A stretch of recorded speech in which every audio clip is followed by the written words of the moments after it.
Really, Do you have a story you want to tell? no, I don't have any funny. I don't have any funny stories I can He's tell. It not doesn't have to be funny. funny. As long as it's embarrassing for your dad, everything's good. Hey, we got to talk about the watch along. Yes. Okay, I just grabbed a topic from one of the suggested ones that you put in there, so we're just gonna go for it. Oh, you did make the new sheet. Okay. So you listed the one Speakpipe. I put it down in the bad dad joke because that's what it is. Fine. Yeah, that's fine. It's not really a long story, but I do have something that's funny about you. All right. Save it for the show. I will. Remember where you sleep tonight matters. Got it. All right, we'll delete that then. Delete this. And we need to figure out time to do a Thanksgiving episode since we'll probably. I mean, I'm open Thursday nights, but I don't think anybody else usually is. I would be open on Thanksgiving night. I've got no issue with that. I would have to talk to my wife. All right. I mean, and all of our stuff's done in a day, so that's that's why I would have no issue with that. I'll be kind of in a turkey coma or something, but yeah, we usually do a late lunch / early dinner, whatever in that time frame is when we normally eat. Although my in-laws, they don't even want to cook this year, so they're gonna order a turkey dinner from Publix or something. Nice. I'm seeing so many places offering full turkey dinners like that. Oh yeah, no. That like my wife, they asked my wife to do some research into what Publix is offering, and hey, we're live. Just shut it. Isn't this the Patreon section? It's a So, right, but I'm sorry. Why don't we? Oh my God, they pulled themselves from the stream. All right, here we go. All right, I'm doing the video now. So what are you doing on the microphone, sir? Talking. But is it a TV show? No. Is it a radio show? No. What is it? It's a podcast. That's right, it's a podcast. Are you a podcaster? Yes. Who's better, bloggers or podcasters? Podcasters. Who's better, ninjas or podcasters? Ninjas. No, podcasters. I say ninjas because they're good at kicking. Stop kicking my table. He kicked my table and said they're good at kicking. We're going to put this video up at, well, I don't know if anybody up here. Ding, ding, ding, ding, ding, ding. Okay. Who's better, pirates or ninjas? Pirates. I thought ninjas were good at kicking things. All right. Orange or red? Red. Quick. Get ready to laugh out loud with Wise and Nerdy, the show hosted by two hilarious dads who are bringing the unique blend of wit, wisdom, and nerdiness to the airwaves. From sharing hilarious anecdotes about their own experiences to giving advice on navigating the ups and downs of life, these two dads have got you covered. But that's not all. They're also obsessed with all things nerdy, from comic books and sci-fi movies to video and board games. So whether you're a fellow dad, a pop culture fanatic, or just in need of a good laugh, tune in to Wise and Nerdy and join in the fun. Oh, yeah, baby. It's time for Wise and Nerdy. And that was a very special opening. That was the second episode of the Heir Apparent, who is here tonight on his 12th birthday ever. Ryland, the Heir Apparent, Jackass McFall. And I'll still say ninjas to this day, not podcasters. All right, you're fired. Get off my show. So there's Joe, the Tired Daddy, who also this live episode is named after. We called it the Vomit Comment. And then we got VO by Kurt, who's the Hurtful Daddy. But that's not true. And Joe was not supposed to be here tonight, which is fine. And Danny, I mean, he lays out and lazy sometimes. But so I was like, hey, it's your birthday. You want to come on and do some work with me? And so far, you're not that great. You got to step it up, buddy.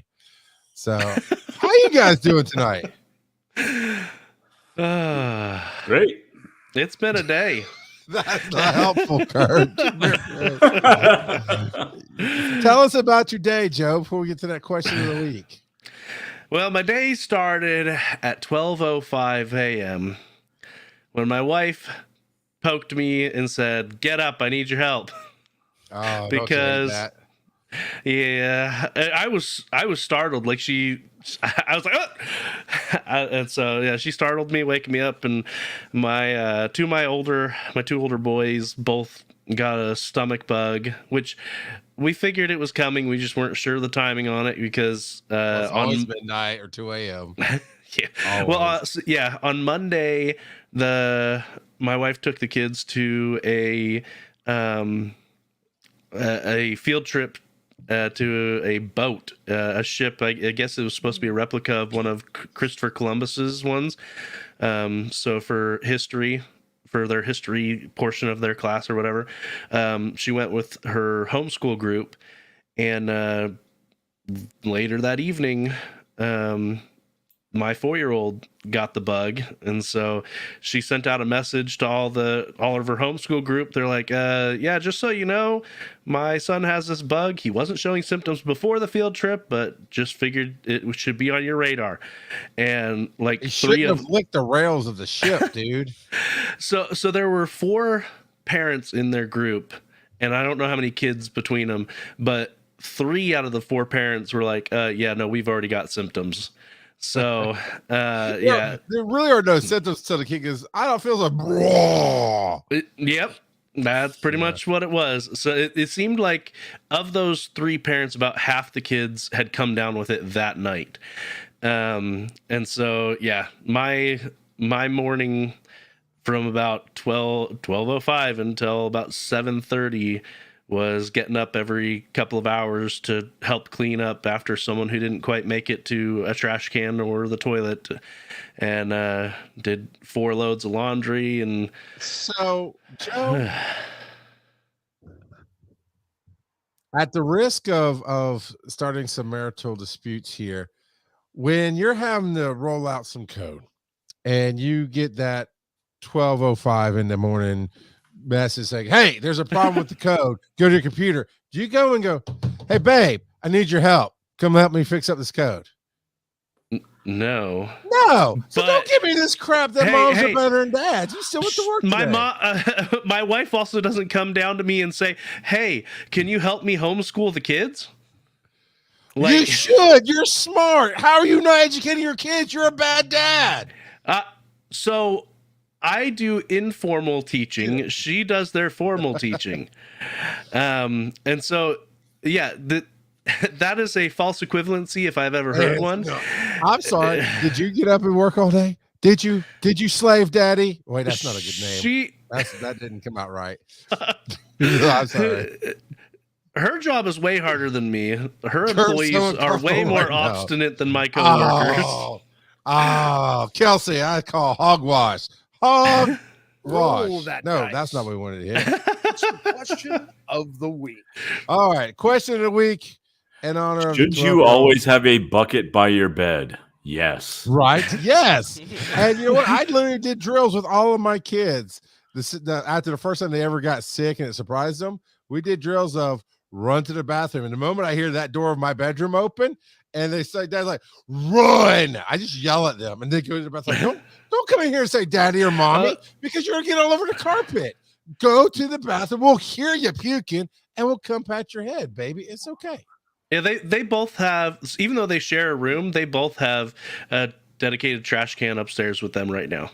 So when Charles says we ran drills, all I can think of is, "Okay, kids, come here. We're going to give you your teaspoon of Ipecac and go." Close. But the question of the week, can you see what that says over there? Yes. Can you talk into the microphone? What was your best birthday? There you go. So do you want to answer it first? You want them to answer it first? I'll answer first. All right. What was your best birthday? It was the birthday that I had the Mario cake. So I think I was like, I don't know, 7 or 8. And my mom asked me, "What kind of cake would you want?" And I was like, "A Mario cake." And little did I know, later that day at my birthday, when cake came around, there was white icing, there was a red outline with Mario in the middle and a star off to the top right. And I just thought that was the coolest thing ever. She made a homemade Mario cake. Yeah. Yeah. That was pretty nifty. And that's all you remember about it? Yeah. Hey, but you loved it, right? Yeah. That was your thing. I could probably find a picture of it. My wife to this day is like, oh, she didn't hate it. She knows better than to say that, but she's like, it didn't turn out the way she wanted, but it was definitively Mario. Yeah. The whole face, the mustache, the hat. It was not like what's that show? Nailed It. It was not like Nailed It at all. No, it was.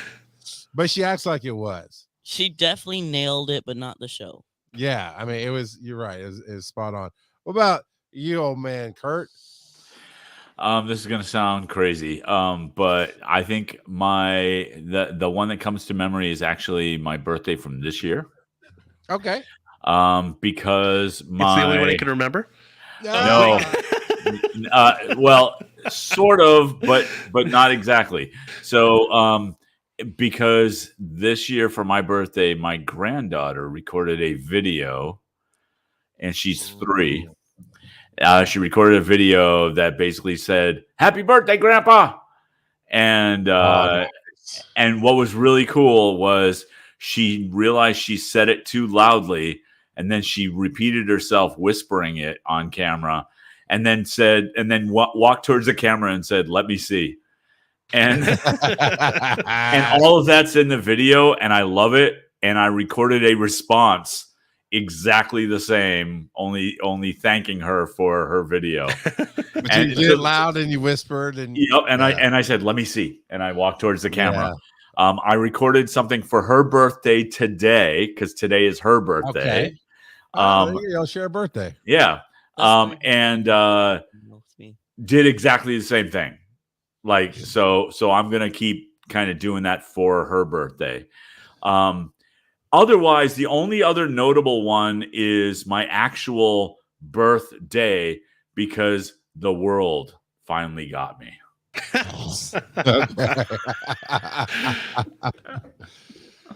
Joe. So many of my childhood birthdays were very, very similar. So I never had a destination birthday. So like I never went to Chuck E. Cheese or anything like that. Oh, you mean an idiot's birthday where they pay way too much money to get nothing out of it? Yeah, that one. I mean, that's one way to look at it. That's also why we give our kids the option to get a big birthday present or have a destination birthday party. And so if they choose not to have a quote unquote destination birthday party, they can either have it here at the house or at the park, and we'll have cake and pizza and they can have fun with their friends. Yeah. And so for the last couple of years, both of our kids, our older boys, have picked not a destination one. Smart kids. So because they want the bigger present. And so basically we're like, this is the budget. And so we actually did that with our oldest boy. His birthday's coming up here in a couple weeks. We said, look, here's the budget. Here's the places that you could pick to go to, or you can spend that on whatever you want. And you can even pick your gift if that's what you want to do. And so he's like, all right, I'm going to get pizza. We're going to have the party here. And the rest of it's going to my birthday present. and so, I love it. And so yeah. So a lot of mine were just have friends over, have dinner and a cake, have a party. Occasionally it would be a sleepover. And it was fun. So we'd stay up all night playing video games, and then we'd sleep for a lot less time than we ought to have and wake up and play some more video games.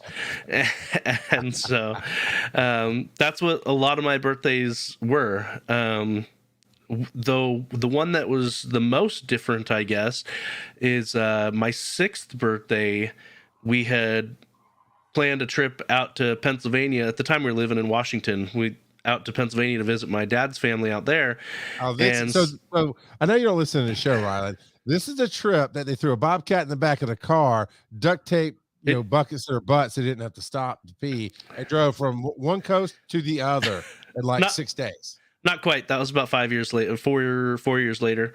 How many times did you traverse the United States? 3 times before I was 12. Wow. All right. So he lived Oregon Trail. Okay, Oregon Trail is this. Okay. It's where you shoot all the buffalo and you cause the mass genocide of the species. Yep. Don't diss Terry. And so, yeah, so we went out there and I got a really cool like Nerf bow and arrow for my birthday. And then I'm guessing that there wasn't room in my because I didn't pack my own bag, but that bow never came home with me. And so I was very, very sad about that, but I'm assuming it did not fit in my suitcase. So, years later, when we actually moved to Pennsylvania, my cousin was running around and I looked in his toy chest. And I was like, that's my bow.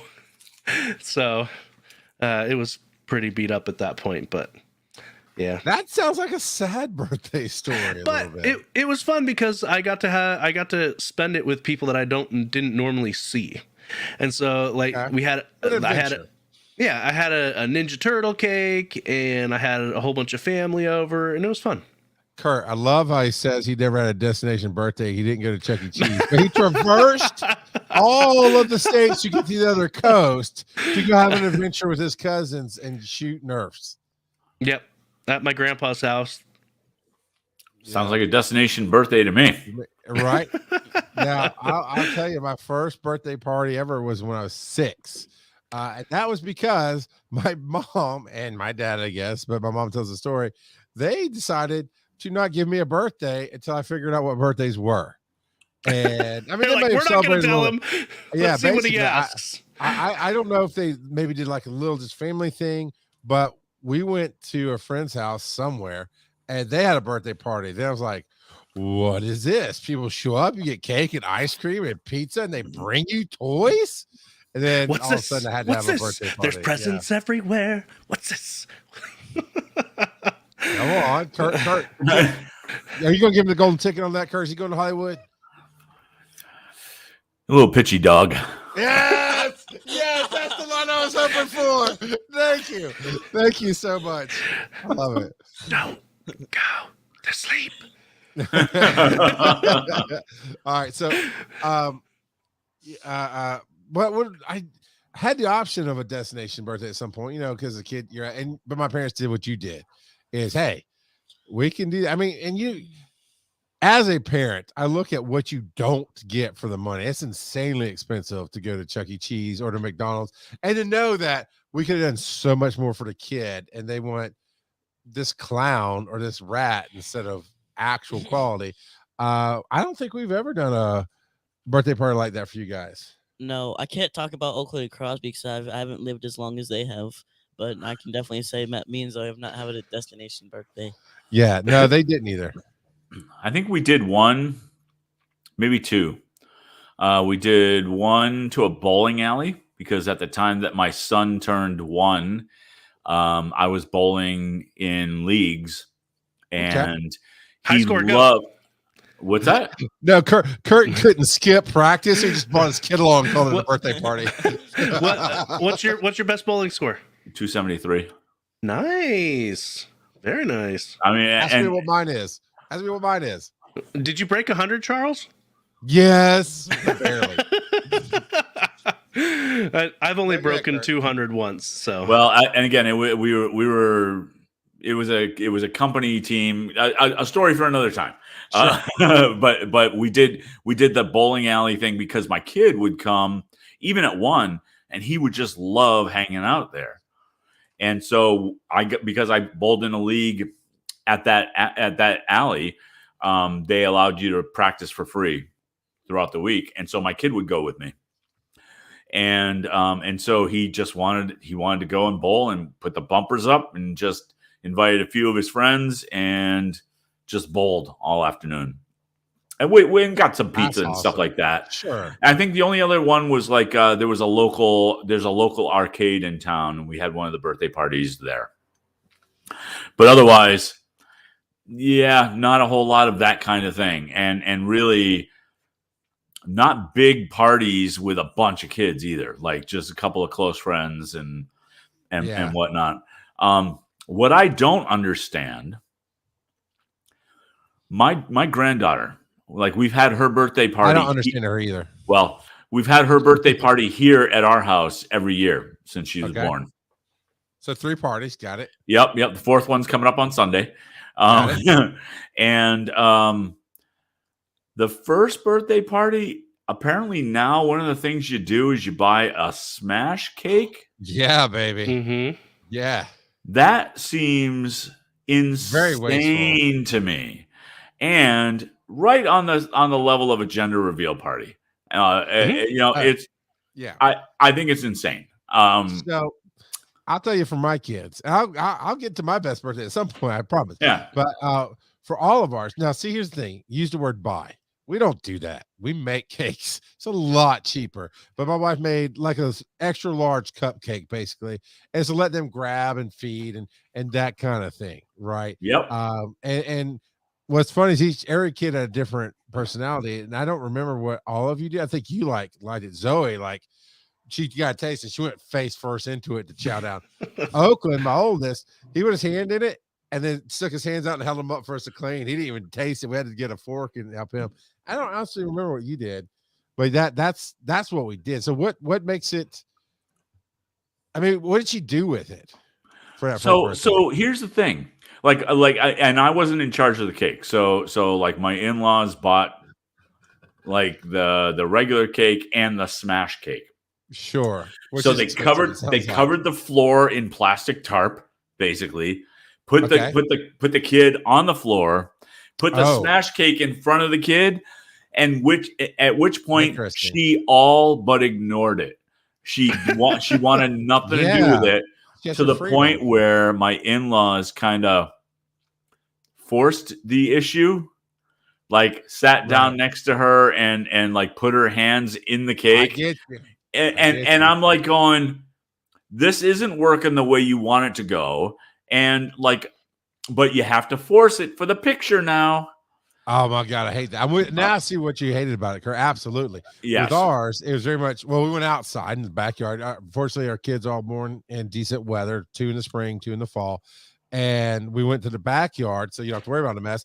High chair, and just put it on the high chair and let them go. And whatever they did, they did. Yeah. So I love the idea of cupcakes.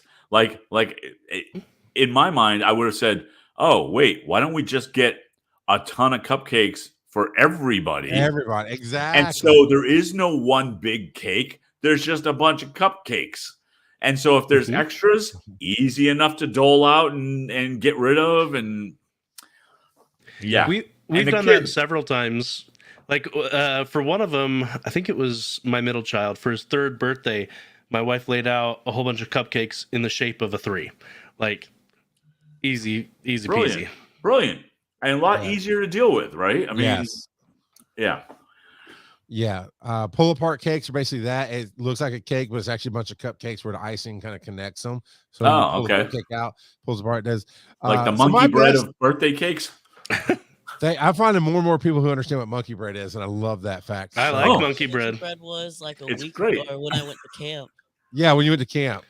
So we don't make it a whole lot, but I grew up. Yeah. Well, my cousins came and they introduced it to us. Anyway, my best birthday, I think, is when I was turning 30. My wife was trying to surprise me with a trip, and she knew my boss. She could have called my boss and like, hey, I want to have him off these days, and they would have done it. But for whatever reason, she just didn't think to that.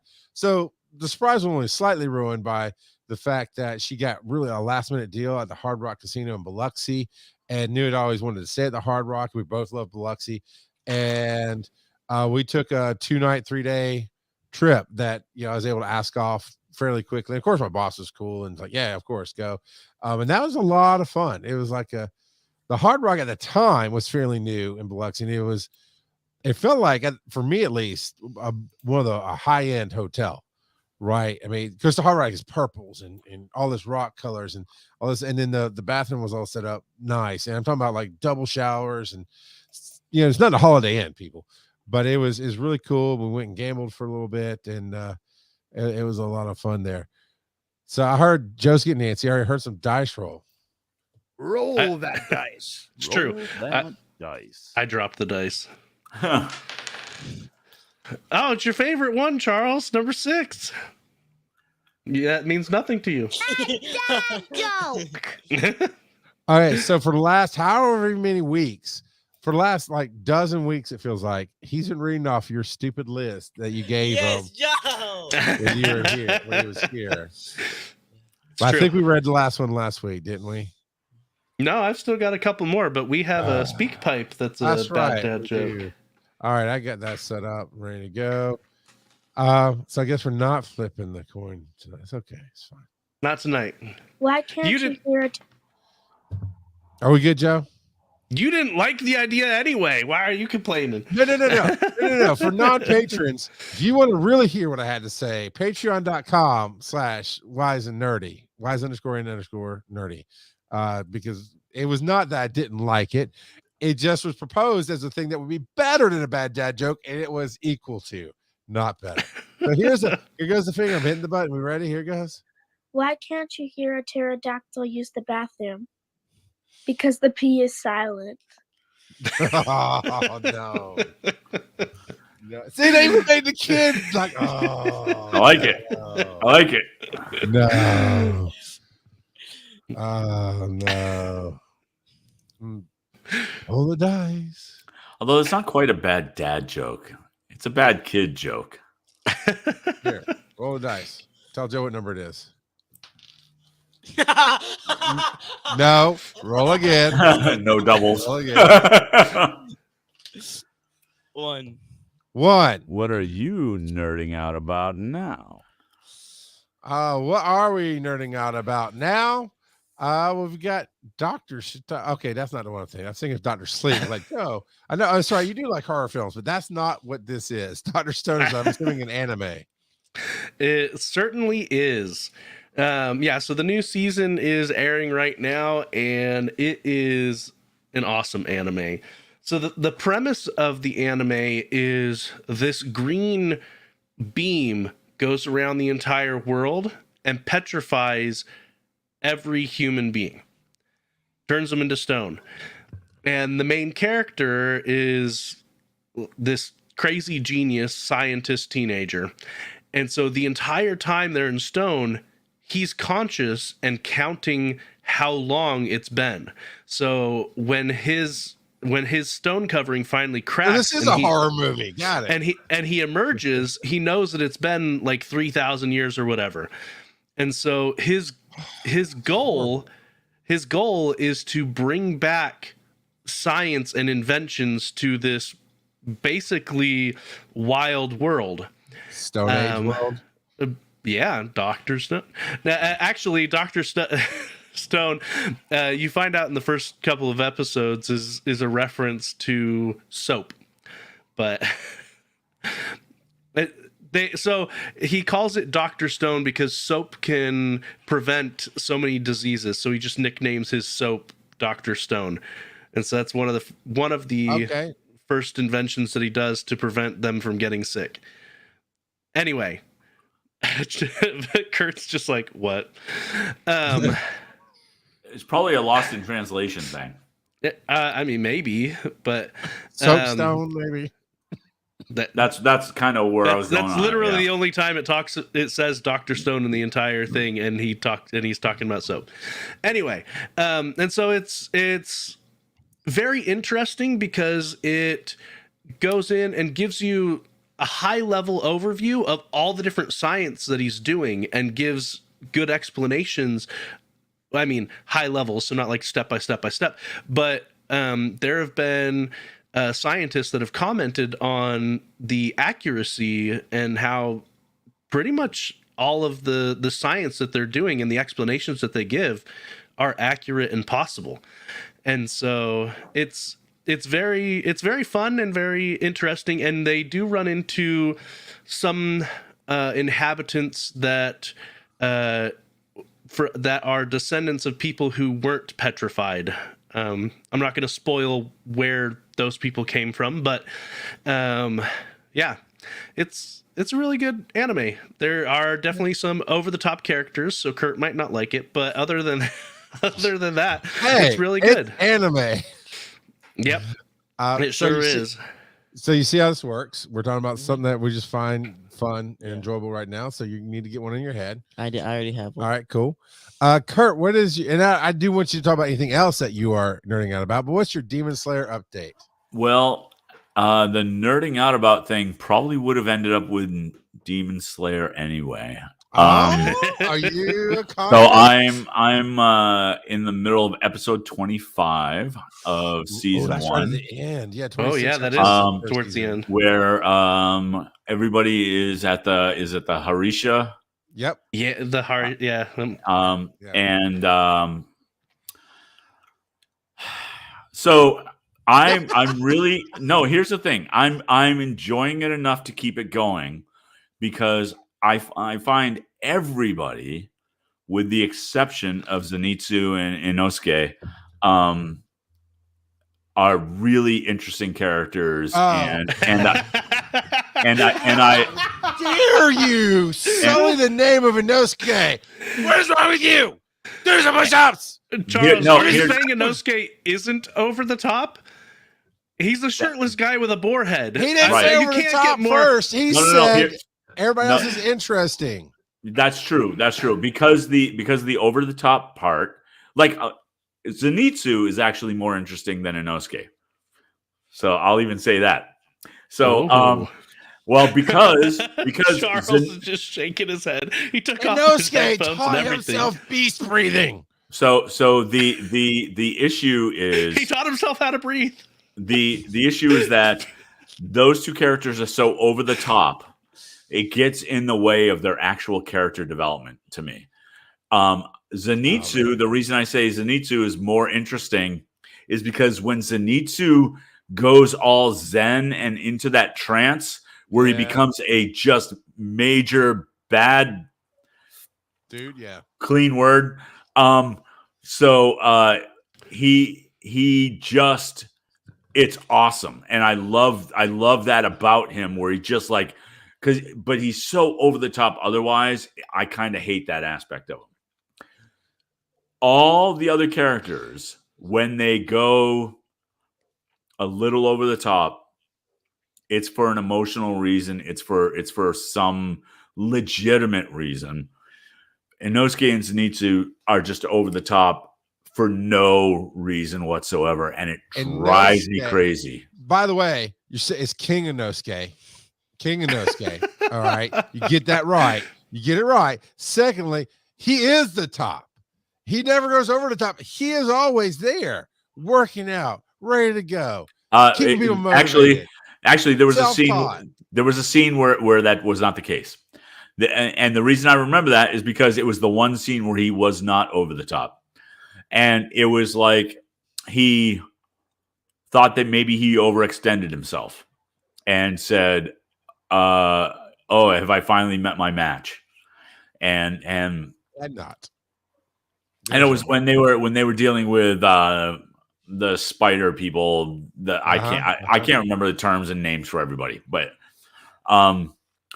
that all being said, I'm really enjoying it. Good. By and large, I find that the demons themselves are really very interesting, and the design and the abilities are pretty interesting. Like, I can't remember his name, but the spider dude, the head spider dude. Yep. Awesome. Just awesome. And I always get thrown also by the different forms and different, like, because they never go into where they came from. Water breathing form 10 and they never go into That's fair. how those were chosen, where they came from, what it actually means, and it I might be think that it relies they on kind of knowledge. hint at it later, and Okay. Well, I think, Joe, follow me here. In I'm not fully caught up through the Swordsmith Village. We did start it the other day, which is season 4, basically.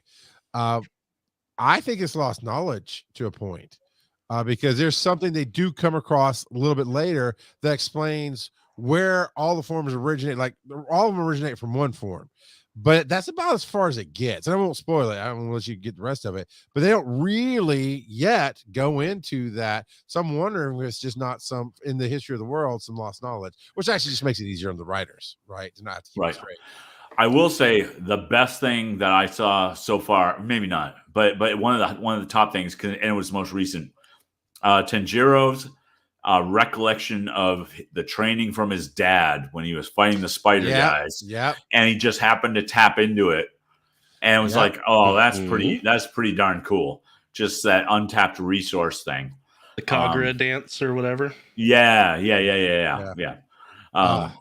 So I'm digging it. It's definitely there's a lot more that's not over the top than there is that is. And so for me, that's keeping me interested. I think that's part of the reason why I haven't gone back to My Hero Academia, because all the characters, which is also a super fantastic. It was the one. It was the only other one that kept me interested. But I think that the everybody goes a little over the top on that in that show. So one that you might like that has quite a few episodes actually is Inuyasha. Okay, I've heard of it. It's a little bit older. The story's a little bit slower, but it's got a lot of episodes and it's pretty good. And it's got some timey-wimey stuff, and it's got demons, and it's good. Cool. Yeah, I don't mind slow as long as it's interesting. Yeah. You, Kurt, are one episode away from Mugen Train, and man, it goes deep. It's if you think you hit any kind of deep water in the first 26 episodes, just hold your breath. It goes there. The entertainment district goes even deeper, and then I'm assuming Swordsmith Village goes even more deep. Now, there's two different ways to watch the Mugen Train. So it was a movie first, and then they put out a slightly different version that is a mini season, like it's 6 episodes, I think, 6 or 7. And so it's basically the same story, but the 7. The season obviously has a lot more details and explanations to it. So. Oh, okay. I'll probably just whatever Netflix offers up next is probably what I'll do. It's the cutout version. And starting with the Mugen Train arc, at least in my opinion, the artwork takes an uptick. Oh, yeah. Which agree. It was. I mean, the first season the artwork was good, but good. the quality, it jumps up a step. All right. So. And they still do the change of style in the middle of the show every once in a while, where somebody freaks out or that's for me. That's just anime stylistic thing that they do. I like. There's a scene that's frozen on my computer right now because that's the part of the episode that I'm in, where it's all like almost chibi artwork and the sparks coming off the head thing. Yeah, whatever. Yeah. Mm-hmm. So I'm glad to hear that you're hooked in. I think it's a great show, obviously, and it's no surprise that Hurtful Daddy was hurtful tonight and hated on Inosuke, King Inosuke, the beast breather, who made up his own form and taught himself that and kicks so much butt. It's not even funny. He is very pretty. Yeah, when he takes that mask off, he's like the pretty boy of them all, right? 100%. So this just came out this past week or so from AMC. In order, I guess, to keep interest in the movie theaters during the slower period now that the summer's over, right? We've got some blockbusters hitting right now. We got the Marvels coming out. There's one or two other big anticipated films, and it's going to be typically your Thanksgiving to New Year's, actually Thanksgiving to February fare of here's some cool stuff, but it's not the blockbusters. So AMC started doing this thing called Screen Unseen. And I'd heard about it. I forgot to tell Erin about it. And then she actually told me about it the next day. It's like, yeah, we should try it. And what it is simply what it says. You go in, you buy your ticket for the time, and it's literally listed as a movie as Screen Unseen. And you do not know what the movie is until it plays. Is it a discounted price? I don't know. $5. It's $5 plus tax, and the only other information that they give you is the rating. So, like for instance, on their website, it says on 11/27, it's an R-rated movie. I have no idea if it changes every day. I don't know when it changes. I'm glad you looked that up, Joe, because I couldn't answer. I have the membership, so I don't know. We just picked the tickets and went. So we went Monday night, which may or may not have been the first time they did it. It's only been a week old, if anything. And so we go in, and they do show previews. And I was a little worried because most of the previews were of independent films. And I'm like, okay, I mean, independent films can be good, but some of them can be not that good. But then they did like this big Disney, the Wish film. Then they did like the Marvels. I think they showed that one. They did another. It was like, I can't figure out what kind of movie it's going to be. For us, it worked out really well. It was next goal scores. Next score wins. Next goal wins. Next goal wins. Yeah, the soccer movie about American Samoa with Fassbender, who's a washed-up European soccer coach, and they get him a job to teach. Now, this is based off a true story. And the American Samoan soccer team at that point in time, it was 10 years into their career, they had never gotten a single goal at all. And they historically have a game against Australia in the World Cup qualifiers, I think it was, 31-0 is what they lost.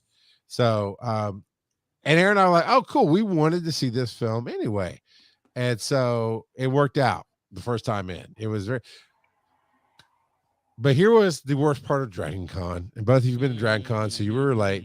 There was two nerdy girls sitting in a row or two in front of us. And it's always a bad sign you go into a theater. And this actually, I think it's going to work at least temporarily, because on a Monday night at any other film, there's like maybe 3 or 4 people. Some theaters had nobody. Some people had one. This one had a good 10 to 15 people in it. You know, it's like, hey, let's just have a date night like we did. Let's just have a date night and see what's going on and see, because you can always walk out if you don't really like it, you know, if it's not your thing. And like you said, Joe, you can see the rating up ahead. And that's about it. But these two young ladies, we're sitting about a row or two in front of us, nobody in between us, and they turn around. They're talking really loud before the preview. It's like, that's never a good sign. They turn around and like, do you know what this movie is? I'm like, one, you know me in public, Joe, unless I'm at actual Dragon Con, don't talk to me. But I didn't do that. I was like, no. I just kind of shook my head. I was like, really? I tried to ask everybody out there, and they wouldn't tell me. And then they just smiled like they knew. I'm like, the whole point of it is to not know until the movie rolls. That's the point. Her and her friend laughed hysterically at everything. And that's what I'm talking about. So you get it. You get the worst part of Dragon Con. You know, it's that person that's over the top, that sits on the front row, that is just extra loud. And is always wearing jerseys and jeans. And we need to swap your names. That was hurtful too. But overall, it was a fun experience. And if the rating suits you, after one, I'd say I would try it. I would try it again. And being that's a discount, I'll tell you, $10, $11 for 2 people to go is not bad at all. Was there a specific day? Because I'm looking at my AMC theaters, I don't see anything like that. So maybe ours was on Monday. I mean, we literally went this past Monday, but I don't know. I have no idea. Interesting. Maybe they're not rolling it out to all theaters. Well, I don't know how we got it, because y'all have heard my stories about the crap hole theater that we have in Conyers. As a shareholder, I'm very pissed off about it. It's listed under events for their website. I haven't looked specifically to see if it's in my area, but I assume that Google is tracking my location, and that's why it tells me that join us on 11/27 on November 27th for an R screening, and then down below they do kind of hint that it's going to be a horror film.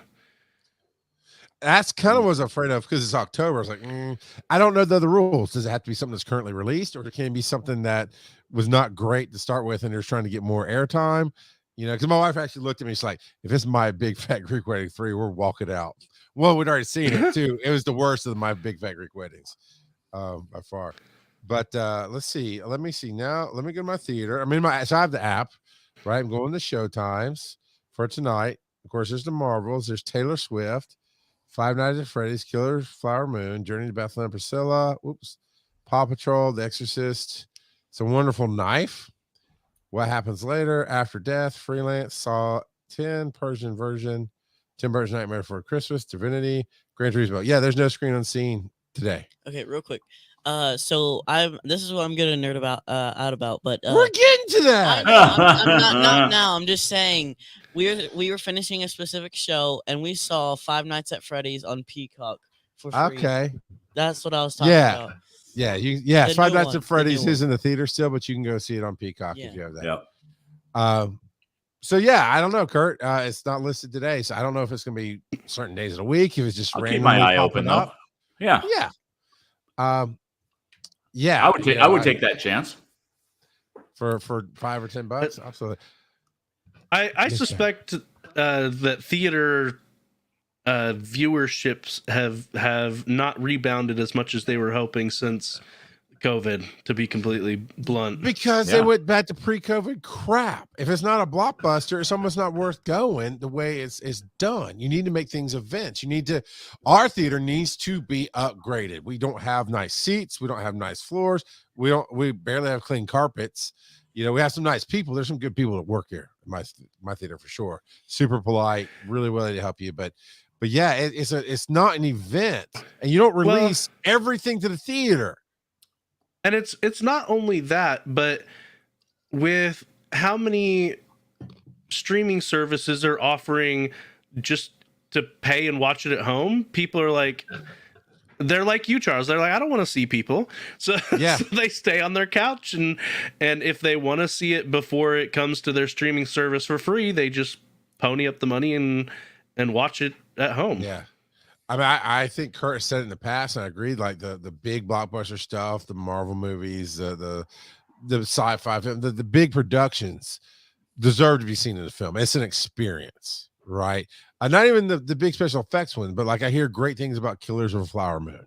Yeah, that does seem like something you'd watch in the theater. But in all honesty, I love that they made Next Goal Wins. I always have to get this. I never get the name right, but I could have easily watched that at home and had the exact same experience, basically. You know, it wasn't without the cackling girls in front of you. Without the cackling girls in front of me. Don't underestimate the power of that. Make it being part of the reason why the theaters haven't rebounded. Well, and because people are terrible. Oh yeah, people are terrible. Yeah. But sometimes it's awesome. Like when I went to see Endgame in the theater, some of the crowd reactions were just, it was fun. It was awesome. But everybody who was there for that, and that usually increases the closer to opening night you are. Right. But everybody who was there for that, not just for something to do on a Saturday afternoon. That is also fair. Right. So I'm with you. Like in a movie like that, going like, I used to be an opening night only guy, and going opening night with a big crowd ready and just wanting to see this movie. Oh yeah, it's great. I honestly have just never had that experience. I've talked about it on Breaking the Panel. I've talked about it in other places. I've done some opening night, like first showing Thursday nights. One of the Thor movies, I think. Me and my wife and my buddy went to see it, and we're in line, right? We're in line waiting to get into the theater. And we go in, and it was okay. It wasn't bad, but it wasn't the TV stuff you see or what you've talked about, Kurt, or you, Joe, where you're laughing at the same time, or it wasn't that joint experience. It was just an experience. You know? Yeah, like in Endgame when Captain America catches Mjolnir, the whole crowd was like, "Yeah!" Yeah. And then Thor backs that up by just saying, "I knew it." Yeah. It's like, yes. And the only time I've even come close was when Spider-Man got snapped away. It didn't matter what audience you were in, there was going to be like a moment for everybody. That one did take effect. So, all right, man. Ryland, the Heir Apparent, what are you nerding out about this week? I think you'll know what it is. I think you'll know. I know what it is. Tell them. Twisted Metal. It's a show on Peacock, and it's amazing. Yes, I didn't realize it was out yet. Yeah, I didn't realize it was out yet. Anthony Mackie, right? Yep, they've completed the season. And the woman from Brooklyn Nine-Nine, right? Yeah. Yes. I don't remember what her name is. That's the one thing I noticed. Rosa? Yeah. That's not her real name, but Rosa from Brooklyn.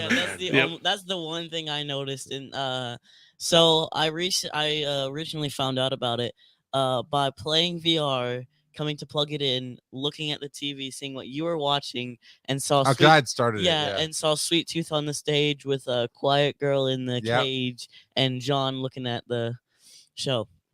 And I sat down and I was like, "What's this?" You go Twisted Metal, and from then on we start watching it and just talking about it. And so you never heard that it was a video game? No, I just that's like a PS2 game, I do believe. I mean, it's a while ago, and it's not like, I mean, those who know, right? Kurt, you obviously know. Yeah. Joe, did you know it's a game or play it before?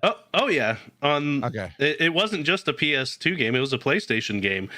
Was it on the PlayStation first? Oh yeah. And so that's how old it is. Yeah. Oh yeah. No, I used to. So I always had Nintendo stuff, but my friend across the street always had PlayStation stuff, which worked out really nice because whenever we wanted to play one or the other, we just went to the other person's house. And so yeah, Twisted Metal, we had a lot of fun blowing each other up. The racing game where you blow each other up. Although it wasn't really racing game most of the time, at least the version we played. We always played just the death matches. Yeah. The show does a lot of fan service. A lot. Now I'm sure because it's a show and those games didn't have a whole lot of narrative, if I remember, because games didn't do that back then very much, especially not a game like that. There's a lot of narrative, which I thought worked, but they absolutely have the main characters from the original game. They have a lot of the tags. You could tell the way they revealed, because I didn't remember everything about the game. It's been a long time since I played it, but when they revealed certain things in certain ways, like, oh yeah, that's straight out of the game. And to the point that I was taking him to a conference with me, and he had my phone or something over on the passenger side, and I was listening to the show while he's watching it. And it was the last episode, and it obviously came up to this big race kind of deal. And like, yeah, no, we're not watching that until we can sit down together and see it on a screen, because it really built up well to that. I thought if you're not a fan of the game, but you like post-apocalyptic type dark humor with some violence and gore and a lot of car stuff, it's a lot of fun. That obviously pretty much sums it up. I'm sure that there's a whole lot of campiness to it. At least in the game, it was full of camp. So I can only imagine. Oh, dude, did you like the camp? Did you like it, Joe? In the game? Yeah. As a kid, yeah. Yeah. You're gonna love Sweet Tooth. I want you to watch the show and then come back and tell me that I'm wrong. I mean, I'd be very surprised if you didn't like. No, Sweet Tooth was the best for you, because I think voiced by Will Arnett, not acted by Will Arnett, but voiced by Will Arnett. And it's on Peacock. Is Peacock still free with ads for non-paid people? Okay, I believe so. But there's a lot of Peacock content that's not available for the free tier. Okay, so it may or may not be available. I haven't checked yet either, since I stopped paying for Peacock. Yeah, because I don't have a Peacock subscription, so I'd have to check. But I know he's the antagonist, but I'm like, I like Sweet Tooth the best. He was the best character. I told you guys, he picked civilians. He got a two-sided poster when he was younger, about 6 or so. I think about 6. Is a Lego Batman poster. Front side had Lego Batman and Robin. Back side had Joker and Harley. That's the side that faced out was Joker and Harley. But in the end episode, since Joe hasn't watched it, I won't say. Yeah, no spoilers. But in the end episode, we're coming back from Jekyll, and that's when you said, "Stop! We're not going to watch it. We're going to watch this on the big screen." Yeah. What was your favorite part of that Ooh, that's hard. Let's see. Oh, when Sweet Tooth came into the building with the machete and just started. Yeah, you know that happens a lot actually in this show. They really leaned into Sweet Tooth on this one. To save Stu. Okay, I know what you're talking about. Yeah. There's a lot of dark humor. I think Joe, you're really going to enjoy it. Kurt, I don't know your taste in TV well enough, but I might like it. I don't mind. The dark humor I like. It's just I think the only thing that's going to make it make or break for me is whether or not it's ultra violent. I think it's I'm sure it is as violent. Well, I think it's as violent as a game. Basically, they steer away from seeing the brutality as much as seeing the effects of the brutality. So that's fine. I feel like that one specific episode was the most violent, but Sure. other than that, I don't feel like there are any more. And while Peacock is a streaming service, it's still NBC. So think of it as made for maybe something they wouldn't show on NBC, but very close. Yeah, fair enough. Yeah. So if it's available on the free tier, I will check it out. If it is not, then I guess I won't. All right. Roll that dice. Stay tuned for this commercial break. All right. Let's see if we can get this done. You good? You ready? Oh, we can get it done. Donate to your daddy. Patreon.com/wiseandnerdy. Oh, I anticipated it, Joe. I was ready. So this is our dance break for the commercial. Call your daddy and leave a voicemail at wiseandnerdy.com/calldad. We're in the middle.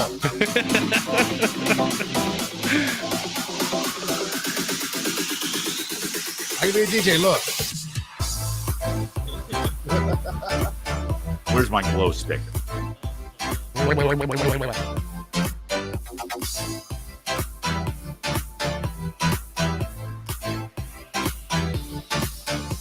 Donate Help me, to your Daddy. Oh, look, ignore these knuckleheads. I appreciate every last person who downloads this podcast, and we'd love for you to come hang out with us. Patreon.com/wise_n_nerdy. You get some awesome conversations before the show and after the show, and you get $5 donation level. You get Kurt to read a story once a month, you or your kids. You know, we don't have to make it weird. You can just say I want a story. You don't have to tell them who it's for. Right. And if you choose, I'll read Go the Bleep to Sleep to Joe and make him listen. All right, Joe, roll that dice. Here, you roll too. See which one comes up better. What He's do already you hit. love? Oh my God! Yeah, what? I said you roll too. See which one comes up better. No, you're so. No, it's too late now. He already rolled. Hit the button. And now we're into the can you dig? It's not even can you dig it. It's how do I think, right? Or what do you think about? It is how do I know. What do you think about? Kurt, this is your kid. Oh, yeah. This is your kid, Kurt. Yeah. Timing is so bad. Okay. All right. So that's what do you think about, right? Yep. This is your topic. Yep. What do you Charles, what do you think about dream walking, whatever that is? Random trivia. Oh, wrong question. So I kind of want to get your guys' opinion on it.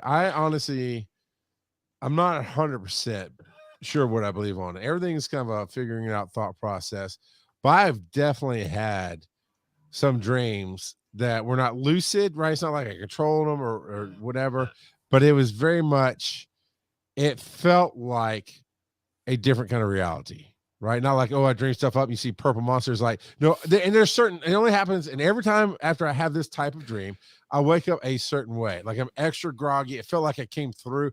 That's the best. I mean, of course, I'm a sci-fi brain. I watch a ton of sci-fi, but it feels like I got pulled through some, like into the Spider-Verse, and they're falling through the Spider-Verses. When I wake up after these dreams, that's what it feels like. Like I got pulled back to here, and I hurt a little bit in the head, and I'm groggy, and I usually have to go to the bathroom or whatever.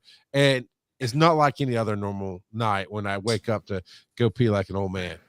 So you're talking more about lucid dreams rather than like the supernatural I don't walking into know. other people's dreams. No. I don't mean walking into other people's dreams in that sense. I mean, and honestly, I mean visiting like parallel universes, that kind of thing. Of like, it maybe that is what lucid dream. Maybe No, she's more like lucid the dreaming. Doctor Strange thing, where your dreams are windows into alternate realities of your life. Yes, yeah, that. So, what do you think about that? Is it that they appear to be more vivid, more real to you in the moment? But they're also definitively different. Like not here, not crazy either. It just feels like a separate experience. And I don't remember it fully, except when I come out of it. Every time I come out of it in a certain, there's certain. It's not every night. It's very random. But when I come out of it, every time I come out of it, it feels like that snapback, and it's painful. It's kind of painful. But I guess so. I mean, I guess it's hard. It obviously is very hard to explain. Yeah, I've definitely had a lot of vivid dreams in my life, and there have been different times where I've tried to find meaning within my dreams as well, symbolism and things like that. Like one time, I had a dream that me and a woman that I knew at the time, but I figured it was just a face in the dream, not actually her. Sure. We're living in this giant like log cabin mansion, almost surrounded by pine trees, like no roads up to it or anything like that. And at the time, my thought was that it was like I felt at peace and I felt comforted, and I was almost like it felt symbolic of what heaven was going to feel like. How I have my wife there, and it would be my wife peaceful and so like yeah, and I've tried to find takeaways, and then there's random dreams where I can fly, but whenever I can fly in my dreams, I can't fly very fast. It's more like I jump and I float and I move forward slowly. I'm more like glide on the air. But I get that. This, I don't know. This is like, I mean, you said it best. It's like the Doctor Strange, where your dreams are a portal to another reality. It just feels like that. You can say no, because I don't know what kind of dreams you have. Have you ever had anything like that, Rylan? There was one where I knew I was in a dream. You know, when you wake up from dreams and you're like, was that real or not? But there was one where I knew I was asleep and I just had woke up. And even at like 6 p.m., I still could feel I knew I was in a dream. I got you. That's different. I think I understand what you're saying. What about you, Kurt? Yeah, I mean, I think that I've certainly had the dreams where I've woken up and didn't realize it was a dream, which is kind of the most vivid ones to me, where it feels like it's reality, even as insane as it is in the details. But so that you wake up feeling a specific way because of what happened in the dream. Gotcha. Yeah, we talked about that a little bit. Yeah. But I generally don't really try to find a whole lot of meaning in it. Because I think dreams generally are just a way for our mind to release stress and tension. Sure. And so whatever happens. But yeah, I mean, but it's been a long time. And most of my dreams are pretty much, you wake up, you recognize that something happened. You might be able to pick out one fact, but it's fading fast. And so, yeah, I don't remember a whole lot most of the time. I get you. And I'll be honest, the only time I have those ultra realistic dreams, like they're very grounded in reality, they might even be familiar. It is when I have to wake up to pee, because I'm starting to wake up. My body's trying to wake me up, right? But my brain's like, now I want to sleep, or vice versa. And then it's like you go into the bathroom and you do your business, and you get back to the dream, and the next thing you know, you're going back into the bathroom, or you're peeing in a corner, or and like, oh man, I gotta wake up. But yeah, none of it I hasn't quite felt that real. Some of the most confusing ones that I've had have been things like where you dream that you're sleeping and you wake up in the dream, but you're still dreaming. I've never had that. I have, and it completely screws with my head, because then you actually wake up and you go, right. But I already woke up. Is that top spinning or is it not spinning? Yeah, exactly. It's definitely it's a weird Inception type of thing, and it's only happened a few times, but it's enough to make you like go, wait, am I actually awake right now? Right. Yeah. Okay. Yeah, I am. So you took the wrong colored pill. Yeah, apparently. Joe, Inception is this movie by the guy who made Batman. I've seen Inception. Okay. Just checking. Roll that dice. I don't know if we've done that one yet. We haven't. Awesome. Let Daddy decide. All right, this is how do I? Why don't you ask? Because little backstory. I think I've told a little bit on the show. Rylan is into coding. We talked about doing script. Actually, we did. We talked about a couple weeks ago because that's how I found those sites. Yeah. Joe and Kurt both told me about the sites that you can code with. So he likes learning how to code. He likes doing those little things. At one point, you thought you might want to stream games, and so can you read the question over here? How do I become a game tester? Well, there's a few things. One, you can contact me. All right, Bethesda, contact Heir Apparent. Tell him you need to play. You need to play your games. I guess. Was it Fiverr? I think. Maybe the Fiverr does a lot of things. Yeah, I know, but I think that I'm just trying to remember the name. I think Fiverr. So you could pay 4chan. What? Nothing. Fiverr. Where else? How okay. Or you could just make your own video game and then you could play test it. That's what I do all the time. He has made a few like Flappy Bird type games. Yeah. Why don't you ask Joe? How do you become a game tester? Yeah, Joe, how do you become a game tester? Well, having never been a game tester, I have plenty of experience in this. Now, actually, I heard about a website, and I don't know. I've heard that it's legitimate, but I haven't looked deeply into it. Daddy.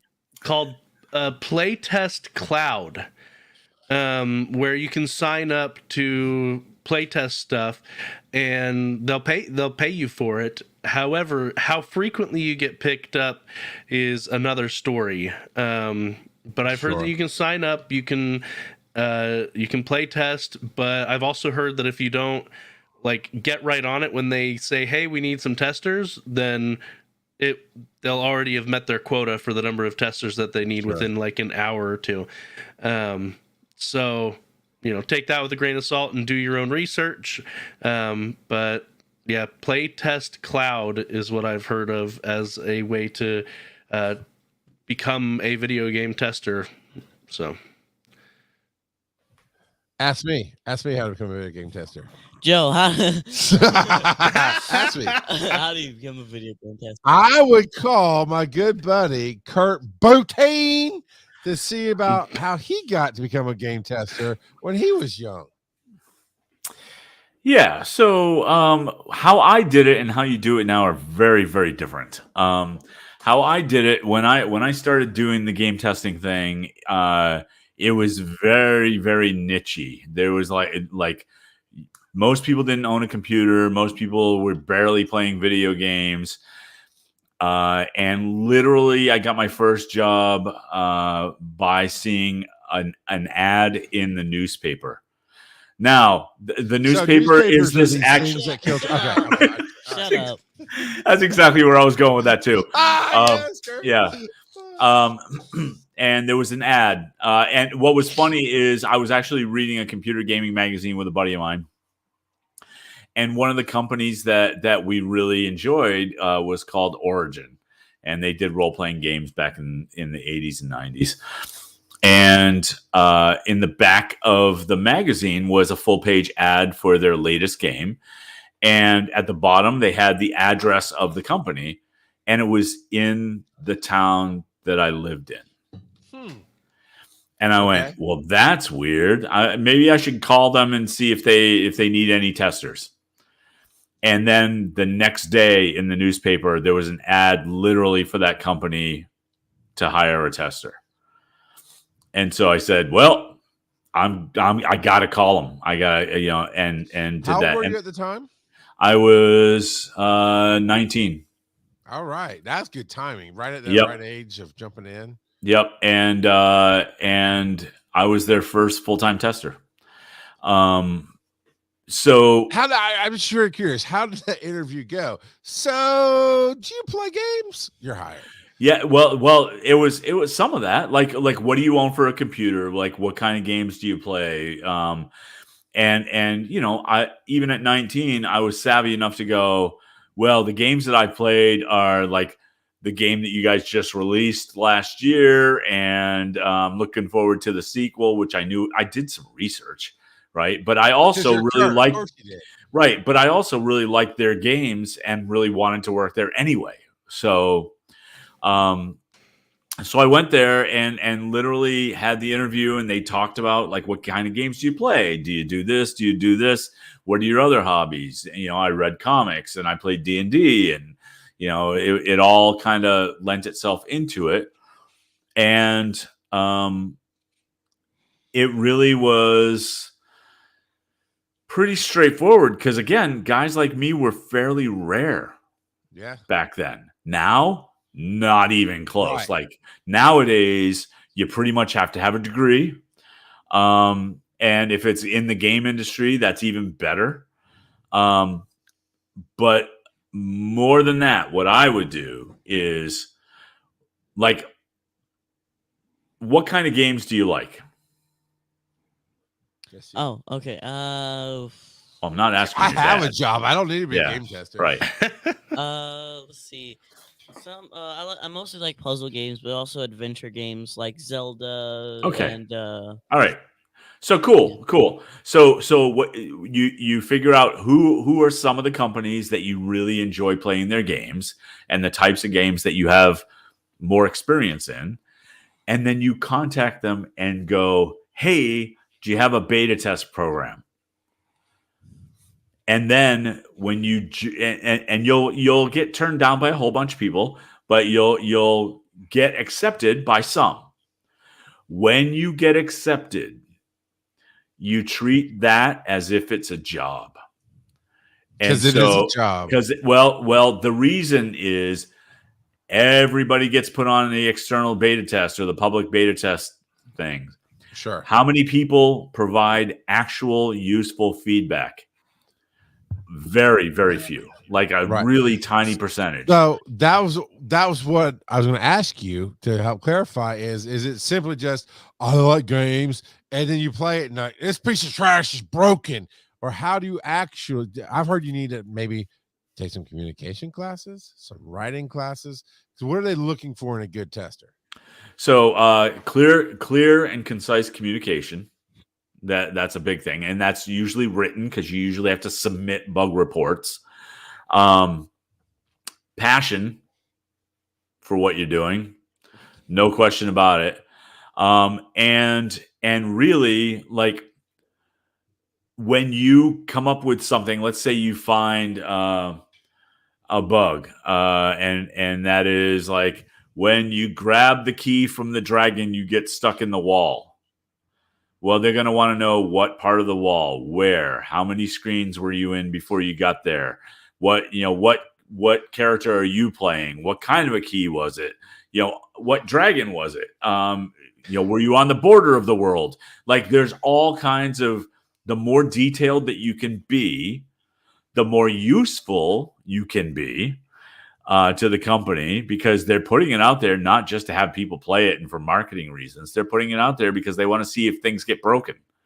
Yeah. And if a bug is repeatable, it's a lot easier to fix. Well, that's the other thing. Like if you say to them, hey, I can get this dragon to crash this or I can get stuck in this wall every single time. And here's how you do it. That's gold. That's that. And I'm not even being facetious on that. That's like repeatable issues is huge, because random stuff sucks. It's just hard. It's hard to nail down, and it's hard to retest. Because then if they come out with a new version and they say, hey, we think we addressed your dragon and key issue, you can go, okay, well, I know how I can reproduce that all the time, so I'll go and try it. Right. And then you can say, oh, no, this is definitely fixed. But it really is reaching out, and if you have local game companies in your area, and you're of age, because they're not going to hire somebody. Yeah, you gotta be like 16 typically. Right. Then make yourself known. Start getting in touch with them. Start contacting support. Find out who the test manager is, and just shoot them emails, and just stay involved. It's a rat race, and they hire and fire a lot of people nowadays. And be prepared that if you get hired at some point, you're going to be fired or laid off. You're going to be fired or laid off at the end of that project, and you just stay in the pool. And you might get hired for another one. You might get hired for another one. Question? Yeah, it's going to be contract work. But so in one of my favorite VR games, Blade and Sorcery, sure. I did find a bug. So I was playing around, and in Blade and Sorcery, there's a house, and if you go to a specific area, you can choose maps to go to and all that. But you can play around in that area, the starting area in the house. So they have water, and it's kind of a beach, a remote island type of thing. And what I did was I went off in the real far side where not a lot of people would go. And I went into the water. I turned around, and I found this like hole in the ground. So I was like, I'm going to check this out. And you can grab onto the land, but you can go under the hole and out of the map. And it's not blocked off or anything. You can get into the area. It's not on the border of the world. It's easy accessible. It's easily glitch. Yeah. Yeah. Right. And you can repeat that. Mm-hmm. Yeah, because if you go back into the game, it's just the hole stays there and it's not blocked off. There's no barrier there. You can just go under it and get out of the map. And have you reported that to them? No, because I don't know how to. Okay, so that's your first issue. Figure out how to. There you go. And I'm not even kidding on that. If you really want to get it, then you'll figure out who to get to. Mm-hmm. Although often in a lot of these games, there's a support button. So usually, which is how I've reported bugs in like Minecraft. Which actually, maybe about 3 or 4 months ago, they in the notes, the patch notes, they specifically referenced my bug when they fixed it. So I was like, "Woot!" They called They did it. Ard factor. Is that what they called it? Sure. Before we hit this last story here, I want to remind everybody about our watch party on November 21st, where we're going to watch Batman: Mask of the Phantasm on our Discord. If you'd like to be a part of that, that's through patreon.com. Actually, you know what?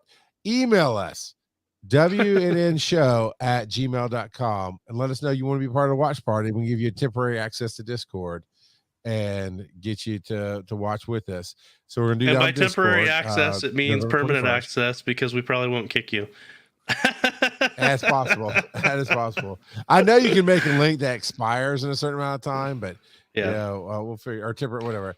And then live on the show, if you don't watch it with us, be prepared on November 30th. We'll record the live episode, which will come out a week later, on our thoughts and experiences with Mask of the Phantasm. So that's based off the 90s animated series, Batman the Animated Series. So I'm not sure who put this in. I'm going to guess, being that he's the king of vomit tonight. Joe, tell me a story about your worst Six Flags story experience. time. Oh, so this was when I was 16. Not 16. I was probably 14, because it was Yeah. Anyway, regardless, I was a teenager. My uncle, who was trying to spend more time with family, decided that he was going to get annual passes to Six Flags for me, two of my siblings, and his son, because he wanted us all to spend more time together. So we got the season pass. We went. It was our first time using the season pass, and it was literally the first ride we went on was one of those ones where you go all the way up to the top and they shoot you straight down. Okay. So I'm strapped in, I'm looking down, and when it drops us, my head goes thwunk, and no. I got some crazy whiplash. The rest of the time that we were there, my head was at an angle because it hurt to straighten it. Okay. Oh no. I developed a migraine. I was feeling nauseous the entire time. You got a semi-concussion, my friend. Yeah, no, it was not a good experience. We went on one of the roller coasters with the dangly feet, called, I think it was Medusa was what it was called, and I literally fell asleep on the roller coaster. Like, you absolutely had a semi-concussion, if not a concussion there. And you got some CTE going on. That's what's wrong with you, Joe. You got CTE. You're not tired, Daddy. No wonder you don't like vomit like a normal person.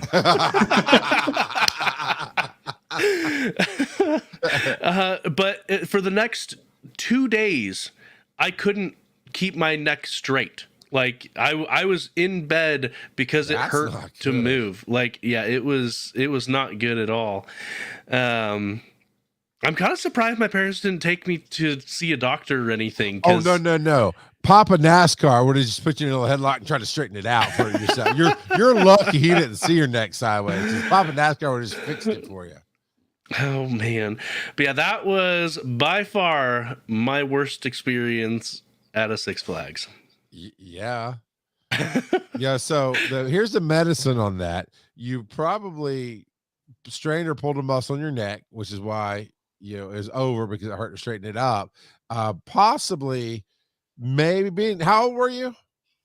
I was a teenager, like 14-ish. All right. So you probably didn't have any spinal actual issues, but you probably pulled a muscle there. But there's this thing called coup, C-O-U-P, coup, contra coup, like contra the game to get this S and you spread. Yeah. And that's where your brain, because it floats in your skull. So when it's down, you went back, it hit the front of your skull. And then when your head stopped, it hits the back of your skull. And that's where the migraine and the sleep and everything else came from, man. That's you probably do actually have some CTE going on right now. That's when I started getting migraines. I didn't get migraines before that. And now I get migraines probably about 10 times a year or so. When's the last time you had an MRI? Right. I don't think I've ever had an MRI. I can't remember what CTE is. We called it something different when I was growing up, but CTE is head trauma, basically. Yeah. It's brain trauma specifically, and it builds up over time. You did wrestling at what age? When I was a teenager, about that time. Wow. Yeah, buddy. I think it's time to pack old buddy boy up into the car and let's take him to a intervention MRI and see what's going on in that skull. I mean, it probably wouldn't be a bad idea to get my head checked out anyway, because my dad died of an aneurysm, which is supposedly could be genetic. So the type that he had. So did he also not know how to ride amusement park rides? Well,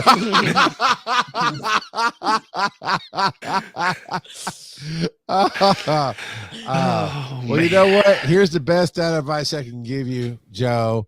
Just rub a little dirt on it. That's the show, everybody. Tune in next week to hear Kurt say. Patreon.com/wise and nerdy. And if you can't get there, then go to VO by Kurt and I'll shoot you over there quickly. Help me, Daddy. Follow these nerdy dads on social media. Charles at Rock God of Podcasting and Joe at Joe_Ard. wiseandnerdy.com, and as always, they may or may not be your father. will always be your daddy. And Kurt it, VO by Kurt. That was the old outro. Yeah. Yeah, I don't have a new one put on here. Because that's not my